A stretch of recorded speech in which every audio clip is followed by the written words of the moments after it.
Donc salut à tous, nous allons débuter notre vidéo et je pense que ça va réellement nous édifier, réellement nous parler. Aujourd'hui, on va parler de la pêche. Et ensemble, on va comprendre que nulle personne ne peut réussir aisément dans sa vie sans répondre aux critères, sans avoir les caractéristiques d'un bon pêcheur.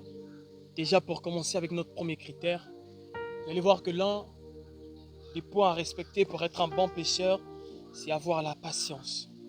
Être très patient. Parce que les temps et les circonstances, nous ne les maîtrisons point. Et plusieurs personnes dans leur vie ont raté des opportunités. Plusieurs personnes n'ont pas réussi à atteindre leurs rêves, à réaliser leurs rêves. Plusieurs personnes n'ont pas obtenu leur examen à cause du manque de patience. Et dans la vie, l'impatience nous empêche d'atteindre beaucoup de choses, nous empêche d'avoir beaucoup de choses. Donc on nous encourage simplement à être patient, tel un bon pêcheur avec sa canne à pêche, tant qu'il n'a pas encore saisi sa proie, tant qu'il n'a pas encore touché son poisson, tant qu'il n'a pas encore senti son hameçon être attiré vers l'eau, tant qu'il n'a pas encore senti qu'il il a obtenu ce qu'il voulait, il ne pourra jamais retirer son bois. Alors dans ta vie, tant que tu n'as pas encore atteint ce que tu désires, tant que tu n'as pas encore obtenu ce que tu désires, ne lâche jamais, sois toujours patient. Tu ne maîtrises pas le temps. Tu ne maîtrises pas le temps. Pour le deuxième point, vous allez comprendre qu'un bon pêcheur, c'est celui qui sait être concentré. Vous allez voir que quand il est en train de pêcher, bien qu'à côté de lui, il y a beaucoup de distractions, bien qu'à côté de lui, il peut y avoir des lézards qui passent, il peut y avoir des choses qui se passent, des gens qui se baignent loin, il ne sera jamais distrait. Parce qu'il se dit dans sa tête, s'il se laisse conduire par la distraction, le poisson peut être là en train de tirer, mais il ne va pas prêter attention à cela à cause de son manque de concentration. Et nous aussi dans notre vie, on doit copier cela. On doit être concentré. Quand tu as une idée, que tu as conçue et que tu veux réaliser cette idée, tu dois apprendre à avoir les yeux fixés seulement sur cette idée. Imaginez le nombre d'heures que nous passons sur les réseaux sociaux tels que TikTok, Facebook, Insta et toutes ces choses-là. Si on pouvait simplement utiliser ce temps gâché pour aller sur Internet, chercher un petit PDF, chercher quelque chose et apprendre. Si on pouvait sacrifier ce temps-là pour construire un peu notre futur, je pense qu'on serait le plus heureux, on serait les plus heureux. Faisons passer beaucoup de temps sur des fils d'actualité, je suis sûr, ne va jamais avantager, ne va jamais nous avantager. Donc soyons toujours concentrés, soyons toujours concentrés dans la vie. Le pêcheur, quand il a son hameçon, tant qu'il n'a pas son poisson, bien qu'il y a des distractions à côté, il y a la fatigue à côté, il y a la famine à côté, il y a des choses à côté de lui qui peuvent le distraire, qui peuvent lui enlever un peu la pensée de concentration. Le pêcheur, lui, il ne pense pas à ça. Il est toujours fixé dans son objectif. Donc, dans la vie, tel un bon pêcheur, tu dois toujours être fixé. N'oublie jamais, ne perds jamais tes objectifs de vue et sois toujours disposé, ne te déconcentre jamais. Pour notre troisième point, vous allez remarquer que un pêcheur, quand il pratique sa pêche, il est toujours silencieux. Il est toujours silencieux. Ainsi, dans notre vie, on doit savoir c'est que le silence, garder souvent le calme.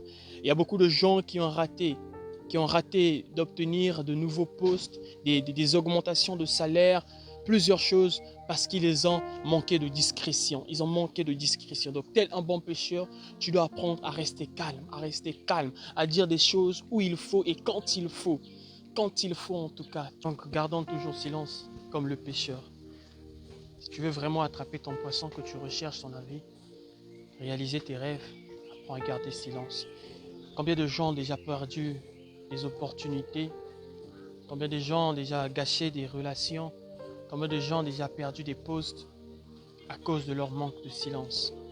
À cause de leur manque de silence. Donc soyons très discrets souvent et évitons un peu des bruits inutiles.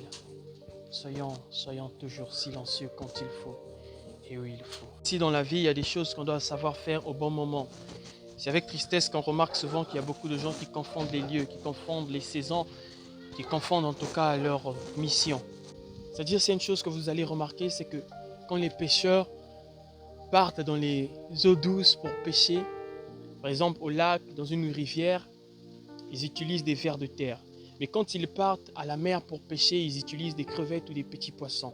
Donc ils utilisent la proie, ils font le choix de la proie selon le milieu. Et ainsi, dans notre vie, on doit avoir la bonne méthodologie selon le milieu. Donc j'explique.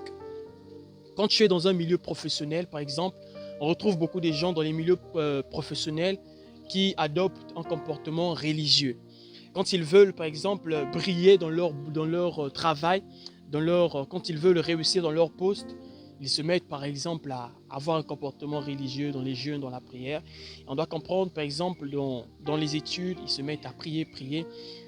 C'est des choses parfois qu'on encourage, mais ce n'est pas l'endroit qu'il faut pour appliquer ça. Parce que pour une personne qui veut atteindre son baccalauréat, pour une personne qui veut avoir une augmentation de salaire, pour une personne qui veut conquérir le cœur de son conjoint, de sa conjointe, cette personne doit avoir un comportement approprié pour le but qu'il s'est fixé. Par exemple, pour son diplôme, la personne doit lire, comprendre ses leçons. Pour le poste, la personne doit se former. Pour le conjoint, la personne doit avoir un comportement exemplaire. Donc, ne confondons pas les milieux. On va retrouver ton poste que tu veux désirer. Tu dois bien te préparer, quoi. Tu dois bien te former. Ne confondons pas. Les gens, ils comptent à 100% sur la prière, mais quand tu les mets devant un poste, ils n'ont pas la bonne gestion. Prière dans les lèvres, mais quand tu les mets dans le poste, quand on les donne le poste, ils sont très impolis. Ils cherchent les diplômes, mais ils sont les premiers à se transformer en mannequins. Tu les vois bien habillés, bien parfumés, c'est-à-dire tu les sens attirer l'attention sur leurs vêtements. Et surtout, quand tu vois leur téléphone qu'ils ont, quand tu vois leur façon de se comporter, parfois tu te dis, mais celui-là, est-ce qu'il est vraiment étudiant? Est-ce qu'il est vraiment élève, quoi? Donc on doit savoir distinguer les lieux, quoi. Les lieux. Seulement, quand tu as ton idée fixée sur ton baccalauréat, tu dois oublier parfois le vêtement. Tu dois oublier parfois le swag. Tu dois oublier parfois un peu ces choses-là qui n'ont pas lieu d'être.